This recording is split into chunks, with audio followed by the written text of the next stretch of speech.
আগামী 21শে জুলাই শহীদ দিবস সফল করার লক্ষ্যে তৃণমূল কংগ্রেসের social media team AB for মমতাদির পক্ষ থেকে রবিবার এক সভার আয়োজন করা হয় শিলিগুড়ি তৃণমূল কংগ্রেস কার্যালয়ে। এদিনের সভা শেষে তৃণমূল কংগ্রেসের social media team AB for মমতাদির রাজ্য সভাপতি শিলাদিত্য সেন জানান, আগামী 21শে জুলাই শহীদ দিবস সফল করতে কর্মীদের উৎসাহ প্রদানের পাশাপাশি বিজেপির কুৎসা অপপ্রচারের বিরুদ্ধে তাদের লড়াইয়ে কর্মীদের উজ্জীবিত করে মুখ্যমন্ত্রী মমতা ব্যানার্জির সুশাসন বলবৎ রাখতে তাদের এই সভার আয়োজন বলে জানান তিনি।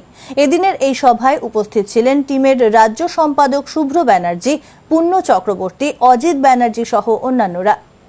টিম এবি ফর মমতাদির পক্ষ থেকে, সোশ্যাল মিডিয়া টিমের পক্ষ থেকে চায়ের আড্ডা, এই সবার মাধ্যমে আমাদের যে সোশ্যাল মিডিয়ার যে টিমের যে কর্মীরা রয়েছে, আজকে সাম্প্রদায়িক দাঙ্গাবাজ বিজেপি তারা যে মিথ্যা কুৎসা সোশ্যাল মিডিয়ায় অপপ্রচার করছে, তার বিরুদ্ধে হচ্ছে আমাদের লড়াই এবং সংগ্রাম।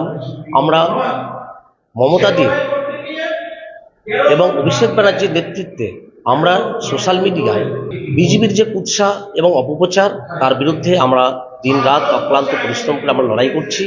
বাংলায় যে সুশাসন রয়েছে, এই সুশাসনকে অব্যাহত রাখার জন্য আমাদের টিম বদ্ধপরিকর।